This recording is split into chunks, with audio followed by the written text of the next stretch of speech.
Welcome to Watson Film bersama dengan gue Yesi.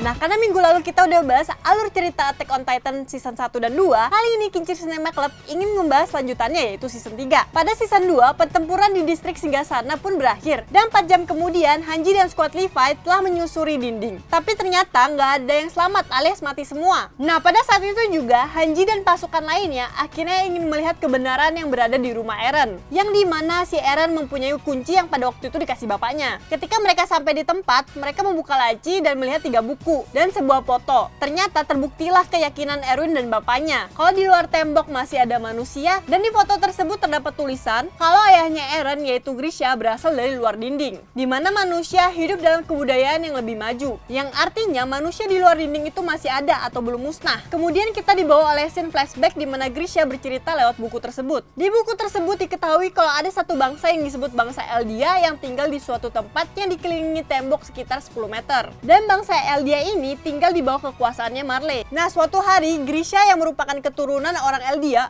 melihat adiknya Grisha yaitu Faye sangat ingin melihat balon udara yang mendarat. Tetapi balon udara tersebut mendarat di luar tembok dan otomatis mereka nggak bisa keluar. Dan pada saat itu juga Grisha lari sambil gandeng adiknya dan melewati gerbang. Setelah melewati gerbang atau tembok, akhirnya mereka melihat balon udara yang mendarat. Tetapi di belakang Grisha dan Faye udah ada tentara Marley yang mengejar dia. Di situ Grisha dipukul dan adiknya diantar pulang oleh salah satu tentara Marley. Dan pada saat Grisha pulang, dia shock kalau adiknya udah meninggal. Meskipun orang tua Grisha tahu Nicole yang membunuh Faye itu adalah tentara Marley. Dan pada saat itu juga Grisha sangat membenci Marley. Di sini Grisha juga menjelaskan kalau pada 1820 tahun lalu, nenek moyang mereka yaitu Ymir Fritz mendapat kekuatan Titan setelah membuat kontrak dengan iblis.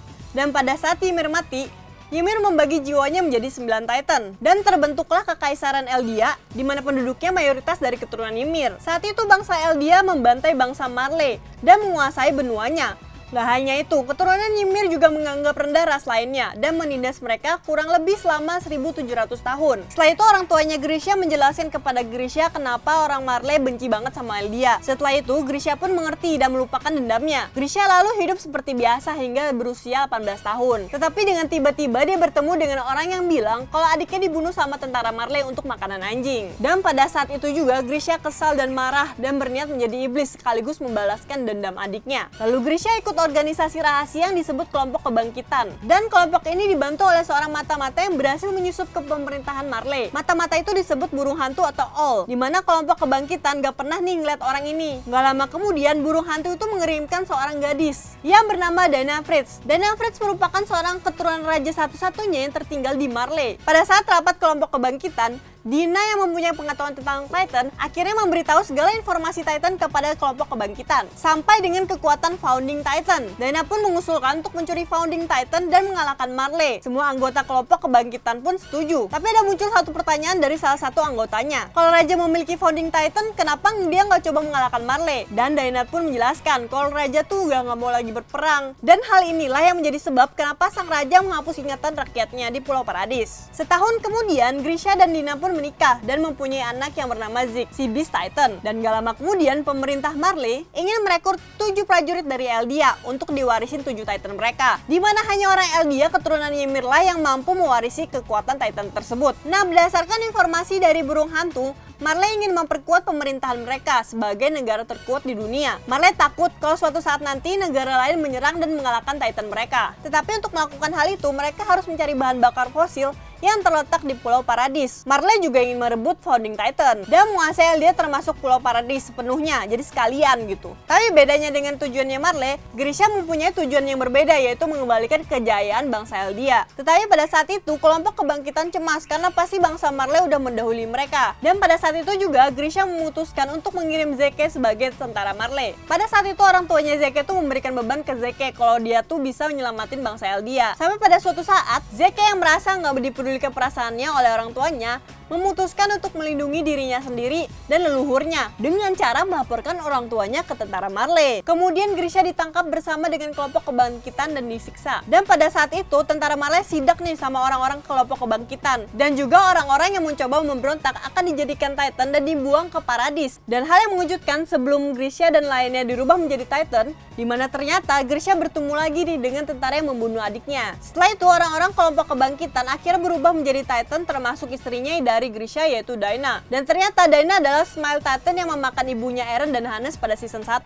Dan ketika semua udah menjadi Titan, cuma tinggal Grisha seorang. Dan Grisha juga tahu kalau ada satu orang lagi selain si Eren Kruger atau tentara Marley. Pria gendut ini ternyata adalah orang yang membunuh adiknya Grisha. Dan yang mind blowing lagi adalah ketika orang gendut ini mau melempar Grisha ke Pulau Paradis, ternyata Kruger mendorong pria tersebut dan menyelamatkan Grisha. Lalu Kruger mengungkapkan identitasnya dia. Kalau dia selama ini adalah si burung hantu dan juga orang Eldia yang memiliki salah satu kekuatan Titan. Pada saat itu juga Kruger berubah menjadi Titan dan membantai semua petugas Marley yang ada di sekitarnya. Setelah membantai semua petugas Marley, Kruger ingin Grisha mewarisi kekuatan Titannya dan melanjutkan misi untuk menyusup ke Pulau Paradis dan mengambil Founding Titan. Awalnya Grisha marah kenapa Kruger nggak menyelamatkan Daina dan rekannya. Dan Kruger bilang kalau itu dia lakukan untuk membebaskan mereka dari penindasan Marley. Tapi kenapa nggak Kruger aja nih yang nyusup? Kruger pun bilang kalau menjadi pewaris Titan hanya mempunyai batas waktu sampai 13 tahun. Dan Kruger sendiri udah mewarisinya selama 13 tahun. Terus ditanya lagi nih sama Grisha, mengapa cuma 13 tahun? Di sini Kruger juga menjelaskan kalau itu adalah kutukan dari Ymir, di mana Ymir cuma hidup selama 13 tahun setelah mendapat kekuatan Titan. Dan pada saat itu juga Grisha bertanya kepada Kruger lagi nih, siapa sih Ymir ini? Lalu Kruger menjawab kalau para Marley menganggap Ymir adalah utusan iblis yang menindas manusia. Sedangkan buat Eldia, Ymir adalah keajaiban Tuhan. Tetapi kedua hal tersebut masih misteri, apakah kedua cerita tersebut benar atau kebohongan yang dibuat Marley. Jadi masih abu-abu nih Ymir itu siapa. Lalu akhirnya Grisha setuju dengan Kruger untuk melanjutkan misi tersebut. Meskipun awalnya Grisha ragu karena takut Raja menaklukkan seluruh umat manusia, dan pada saat itu lagi-lagi Kruger bilang kalau Raja udah bersumpah untuk nggak berperang lagi. Makanya pada saat Trainer dan Bertholdt menyerang, Raja nggak menyerang balik Marley, karena Raja nggak mau diganggu kedamaiannya. Grisha akhirnya melanjutkan misi Kruger untuk mengembalikan kejayaannya Eldia. Dan juga Grisha mewarisi Titan milik Kruger yang dikenal sebagai Shingeki no Kyojin atau yang disebut sebagai Attack Titan. Setelah itu Grisha berhasil ke Paradis mempunyai keluarga seperti Titannya pada Kruger. Gak hanya itu, Grisha juga berhasil merebut Founding Titan dan mewariskannya ke Eren. Tapi yang menjadi pertanyaan adalah ketika Kruger bilang kalau Grisha harus mencintai orang di dalam dinding Pulau Paradis, Kruger tiba-tiba menyebut Mikasa dan Armin. Dan Kruger juga bingung ini ingatan dari siapa. Lalu kita kembali lagi dengan pasukan pengintai di mana mereka kembali ke dinding untuk melaporkan ada kabar baik dan kabar buruk. Kabar baiknya adalah mereka berhasil merebut kembali dinding Maria. Dan kabar buruknya 199 prajurit telah gugur termasuk Erwin. Gak hanya itu, setelah melihat peninggalan Grisha dapat disimpulkan kalau musuh terbesar mereka itu bukan Titan, melainkan seluruh umat manusia. Dan di tengah-tengah rapat, Eren mengerti kenapa Eren bisa menggunakan Founding Titan. Karena pada saat itu di season 2, Eren bersentuhan dengan Diana Fritz, dan semua menjadi terhubung. Dibantu juga dengan ingatan bapaknya Eren yaitu Grisha Yeager. Dan di situ Eren mengkhawatirkan Historia, apakah Historia akan juga digunakan untuk dijadikan pasukan Titan seperti Eren. Makanya pada saat Eren teriak di tengah rapat, dia udah ngerti nih kenapa dia bisa menjadi Founding Titan. Tetapi ya rahasia itu nggak dikasih tahu karena takut Historia dijadikan Titan. Dan beberapa hari kemudian Ratu Historia memutuskan untuk menyebarkan kebenaran tersebut kepada seluruh warga Paradis. Dan kemudian Eren dan lainnya mendapat sebuah penghargaan dari Ratu Historia. Dan ketika Eren bersentuhan dengan tangan Historia, memori tentang masa depan Eren pun terlihat. Dan dari situ juga kekuatan Founding Titan dan Attack Titan aktif. Setahun kemudian para pasukan pengintai akhirnya menjelajahi dunia luar. Gak ada lagi Titan di luar dinding. Semua Titan ternyata udah masuk ke dinding Maria sejak penerobosan pertama 6 tahun lalu. Dan semuanya udah dimusnahkan agar penduduk bisa kembali ke dinding Maria. Pada saat pasukan pengintai melakukan perjalanan di luar dinding, pasukan pengintai menemukan Titan yang sedang merangkak menuju dinding. Dan Eren yang awalnya ingin membasmi semua Titan malah kebalik nih, malah jadi merasa iba karena melihat rekan sebangsanya itu bangsa Eldia yang dibenci oleh dunia. Gak lama kemudian pasukan pengintai pun tiba di pembuangan bangsa Eldia.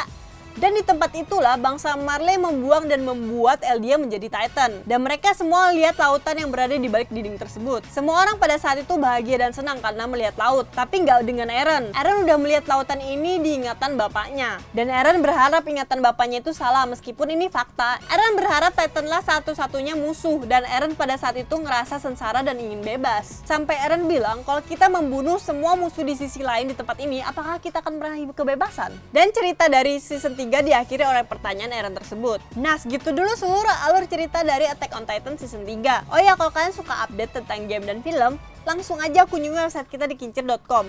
Karena di situ ada banyak pembahasan tentang game dan film, lo langsung bisa cek ke websitenya. Oke, cukup sekian nonton kali ini bersama dengan gue sih. Mata nih.